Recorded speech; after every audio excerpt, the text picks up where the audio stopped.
राधे राधे प्यारे भक्तों, आज की कथा में आप सभी का स्वागत है। और यदि आप हमारे चैनल पर नए हैं तो चैनल को सब्सक्राइब जरूर करें और वीडियो को लाइक करिए। पता नहीं तो अब हमको अपने चिंतन को संभालना है। संपूर्ण ऋषियों का, शास्त्रों का, महात्माओं का, भक्तों का एक सार शब्द है, आराध्य देव का चिंतन ही विधि है और सब निषेध है। जगत का चिंतन निषेध है। जब साधक उपासक जगत चिंतन का परिणाम ये जो देह है, अशांति है, चिंता है, दुख है, जगत चिंतन का परिणाम ये देह है, बार बार बदलेगी अगर जगत चिंतन में रहोगे।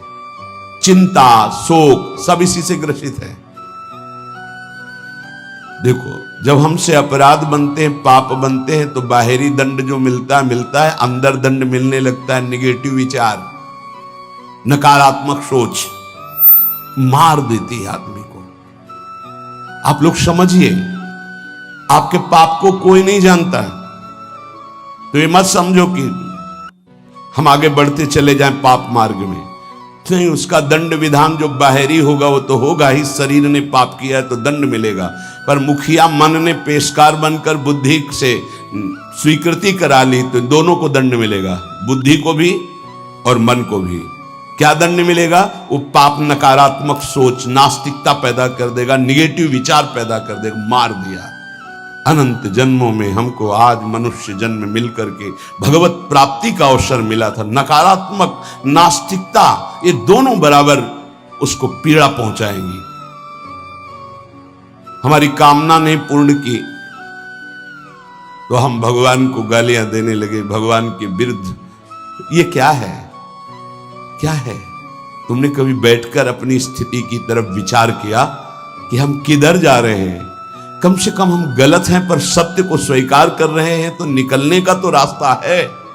आपने तो निकलने का ही रास्ता बंद कर दिया नास्तिकता ला करके। कम से कम हम गलत हैं पर हम सकारात्मक सोच के द्वारा अपनी गलती को सुधार तो सकते हैं। आपने नकारात्मक सोच के द्वारा अपना नाश प्रारंभ कर लिया। बहुत ध्यान देने योग्य विषय है। और कोई दंड दे या ना दे, बैठे बैठे नकारात्मक सोच आपको जलाती रहेगी। जगत चिंतन का परिणाम ये देह है, चिंता है, शोक है, भय है, नकारात्मक चिंतन। भगवत चिंतन करने से देह मिलेगा दिव्य, जिसका काल भी विनाश नहीं कर सकता, उसे भाव देह कहते हैं। और सदैव निश्चिंतता, निर्भयता, निशोकता, परमानंद, इसकी बाढ़ आएगी। यही तो चाह रहे हैं ये, और दिशा पकड़ रहे हैं जगत चिंतन की, जगत भोगों की। इसलिए हम तुम्हें सबका निष्कर्ष बताते हैं, बस तुम नाम की रट लगा दो। कलियुग करम न धर्म विवेकु, राम नाम अवलंबनेकु। पूज्य बाबा कहे, कलिकाल है और साधन सिद्ध होना बहुत कठिन है। एकमात्र नाम का सहारा ले लो, निरंतर नाम जप करो। जो जितना अधिक नाम जप करेगा उसे उतनी अधिक भागवतिक शक्ति प्राप्त होगी। ध्यान दीजिए, जो जितना अधिक नाम जप करेगा उसे उतनी ही अधिक भागवतिक शक्ति प्राप्त होगी। जितनी अधिक भागवतिक शक्ति प्राप्त होगी उतने अधिक निर्विकार होते जाओगे। बहुत पॉइंट की बात है। सब कहते हैं हमें ये विकार, ये विकार, ये रोने की, घिघियाने की जरूरत नहीं है, ताकतवर बनने की जरूरत है। ताकत है भगवान नाम जप। फिर सुनो, जो जितना अधिक नाम जप करेगा उसे उतनी अधिक भागवतिक शक्ति प्राप्त होगी।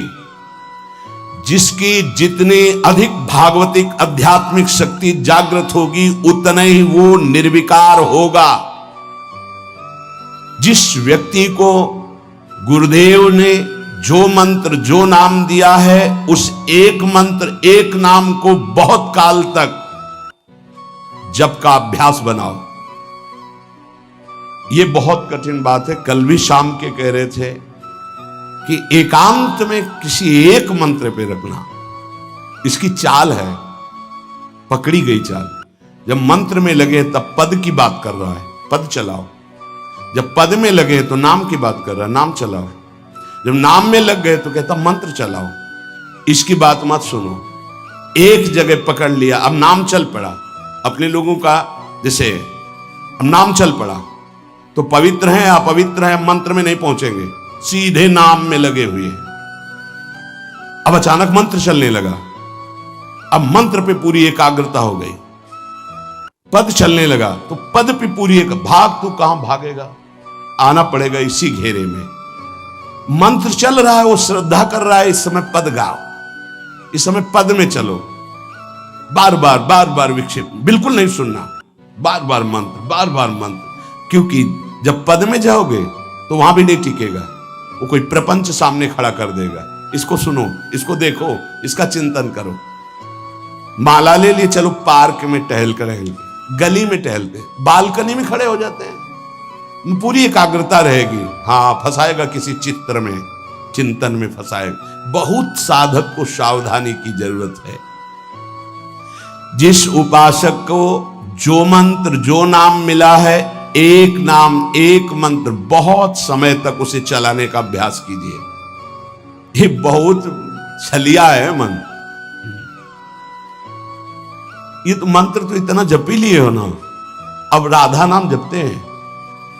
हाँ, बात तो सही तुम्हारी। चलो राधा राधा राधा राधा राधा शुरू किया, अब वो और जगह ले जाएगा। इसका मतलब इसकी सलाह सत से सत, पहले सत से सत और फिर सत से असत में ले जाएगी। इसका मतलब जहां हमें लग गए वहां हमें लगना चाहिए, इसकी सलाह नहीं माननी चाहिए। ये बहुत सलाहें देता है, सलाह देना इसकी स्वभाव प्रवृत्ति, संकल्प विकल्प, इसी को रोकना है। उपासक पकड़ पाओ तो बहुत लाभ प्राप्त होगा। सब इस समय हमें यह नहीं देखना कि मानसिक से कितना लाभ है, उपांशु से कितना, ये सब बातें मत देखो। अरे वाचिक से 10 गुना उपांशु, उपांशु से 100 गुना मानसिक, ये गुना उना हमें नहीं चाहिए। इस समय हमें भगवदाकार वृत्ति करनी है। हमें कोई लाभ हो हानि हो, गुना से मतलब नहीं है। वहां जपने से इतना लाभ, वहां जपने, हमारा केवल लक्ष्य है प्रभु का स्मरण। पकड़ो बात। अब वो अगर मानसिक नहीं हो रहा तो उपांशु आते हैं, उपांशु नहीं हो रहा तो हम वाचिक आते हैं, वाचिक नहीं हो तो हम कीर्तन करते हैं। छोड़ेंगे नहीं तुम्हें, बख्शेंगे नहीं। अनन्य चेता सततम, हमें सतत अनन्य चित्त को अपने आराध्य देव में जोड़ना है। जिस उपासक में भोगों की त्याग वृत्ति अधिक है वो बहुत जल्दी सिद्ध होता है। पकड़ो, जो पुरुषार्थ तो करता है पर साथ में भोगों को भी भोगता है, उसकी आसक्ति भजन में नहीं हो पाती, वो आगे नहीं बढ़ पाएगा जब तक वो अपनी वृत्ति को सुधारेगा नहीं। जो तत्व ज्ञान प्राप्त करना चाहता है या प्रेम प्राप्त करना चाहता है, उसको चाहिए कि सदगुरु की अधीनता स्वीकार कर ले, क्योंकि बिना सदगुरु की अधीनता के उसे परिपक्व अवस्था प्राप्त नहीं होगी। जो सदगुरु बतावे नियम दे, उनका अक्षरशः पालन करे। जब सदगुरु की कृपा से अधिक जप होने लगता है तो शरीर के परमाणु नामाकार मंत्राकार हो जाते हैं। जैसे आपको सत्संग में याद हो बताया कि पूज्य बाबा श्रीधर जी के जब चरण चापने 8 बजे रात्रि के जाते थे तो चरण स्पर्श करते ही ऐसा लगता मशीन फिट हो गई हृदय में, मंत्र ऐसे चलने लगता। तो अधिक समय बाबा की समीपता में बिताने की कोशिश करते, पर वो जब एकदम भाव में डूब जाते तो अपने लोग छोड़ के चल देते थे, विक्षेप न पहुंचे उनको। बड़ी उत्तम अवस्था पूज्य बाबा की, बड़ी उत्तम अवस्था। भजन और दैन्यता, ये 2 जीवन में उनके बहुत जोर की थी। कहीं कोई किसी भी तरह का अभिमान नहीं, दैन्यता की मूर्ति। और भजन के तो इतने भूखे कि रात दिन करने पर जो वैष्णव जाए उससे यही भिक्षा मांगते थे, राधा रानी से प्रार्थना कर दो कि थोड़ा भजन बन जाए। यहां थोड़ा भी भजन नहीं बनता और हम कहते हैं भजनानंदी, और वो भजनानंदी, और वो कह रहे हैं कि थोड़ा भजन बन जाए। क्या भजन से प्रीति है उनकी। अधिक जप करने से शरीर के परमाणु मंत्राकार नामाकार हो जाते हैं। बड़ा प्रभाव है महापुरुषों के स्पर्श का। जीवन भर के लिए बात समझ में आ गई कि महापुरुषों का शरीर पांच भौतिक नहीं होता, वो दिखाई देता है भजन और लीला चिंतन के प्रभाव से दिव्य लीला में हो जाता है। अधिक जप करने से शरीर के परमाणु मंत्राकार हो जाते हैं, नामाकार हो जाते हैं। सच्ची हम जीते ही उनकी चरण रज से, उच्छिष्टामृत से, उनकी करुणा कृपा से ही हमारा जीवन है, चाहे परमार्थ में चाहे स्वार्थ में, गुरुदेव की कृपा से ही। जो नाम है इसमें सूचि असुचि, पवित्रता पवित्रता, समय कुसमय, स्थान कुस्थान, इसका कोई विचार नहीं।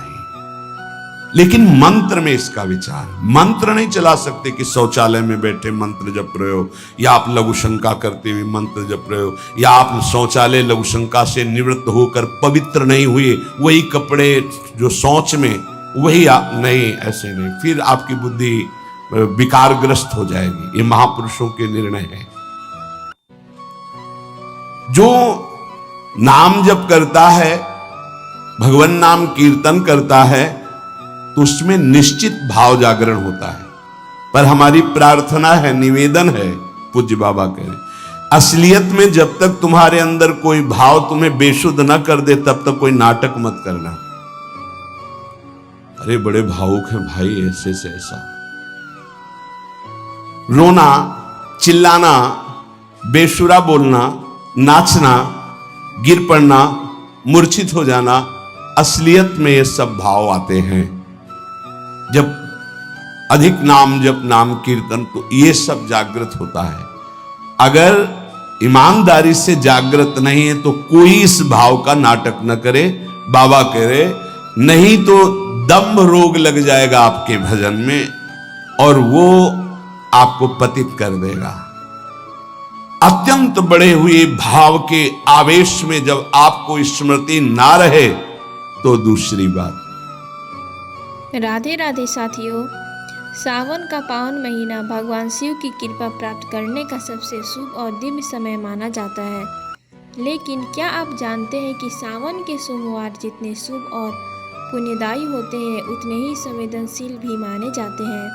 शास्त्रों के अनुसार इस दिन की गई छोटी सी गलती भी आपके व्रत, पूजा और शिव शक्ति के फल को कम कर सकती है।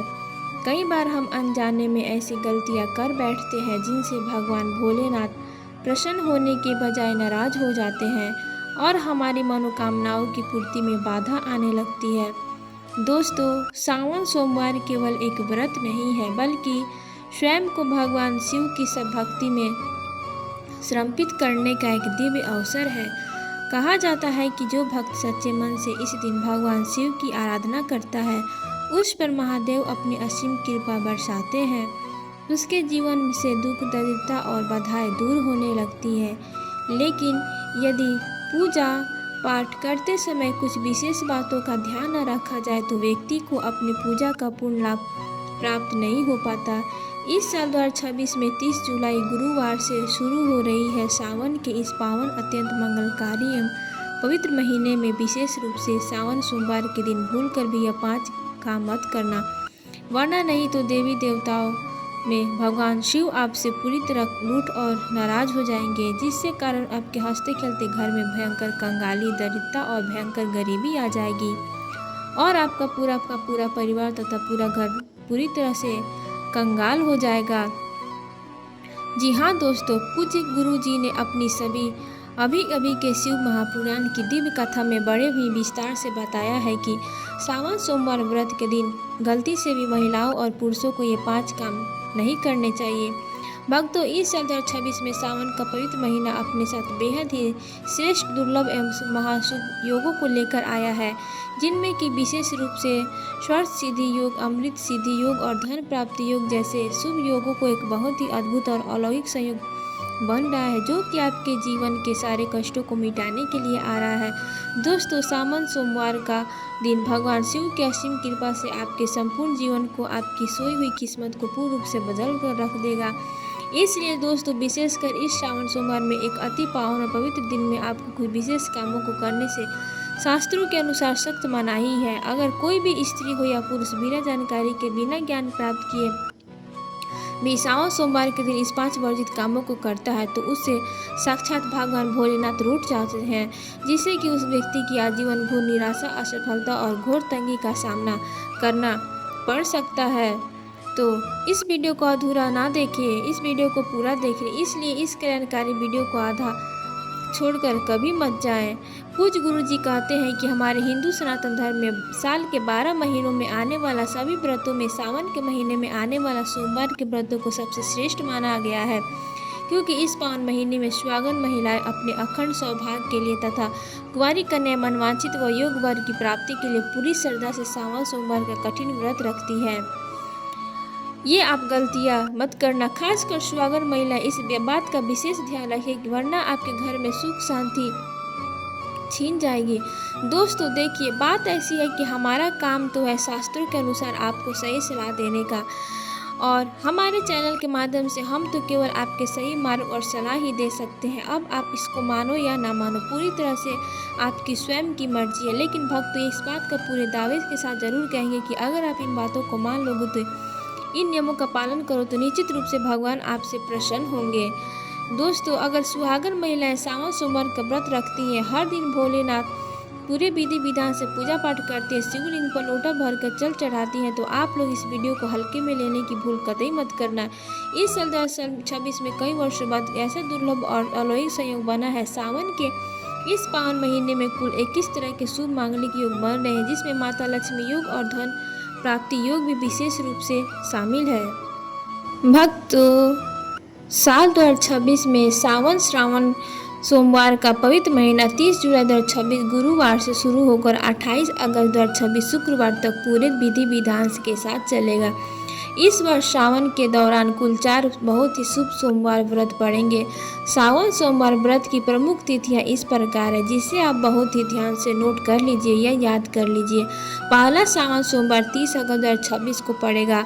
दूसरा सावन सोमवार व्रत 10 अगस्त 2026 को रखा जाएगा। तीसरा सावन सोमवार व्रत 17 अगस्त 2026 को पड़ेगा। और भक्तों, इस दिन सबसे बड़ा और शुभ संयोग यह है कि इसी दिन नाग पंचमी का भी अत्यंत शुभ और पावन संयोग बन रहा है, जिससे इस दिन का महत्व 1000 गुना बढ़ जाएगा। और चौथा व अंतिम सोमवार व्रत 24 अगस्त 2026 को रखा जाएगा।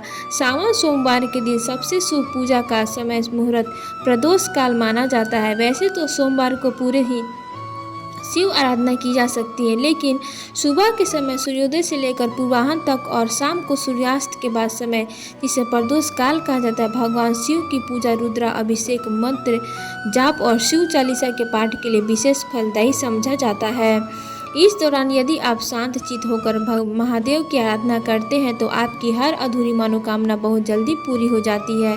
इसके अलावा सावन के पूरे महीने में प्रतिदिन सुबह और शाम को शिव भक्ति के लिए सबसे उत्तम समय माना जाता है। अब बात करते हैं कि सावन सोमवार का व्रत कैसे रखा जाता है। इसकी प्रामाणिक प्रतिविधि क्या है। सबसे पहले सोमवार के दिन प्रातःकाल ब्रह्म मुहूर्त में उठकर अपने घर की साफ सफाई करें और फिर स्नान आदि से निर्वित होकर साफ सुथरे स्वच्छ वस्त्र धारण करें।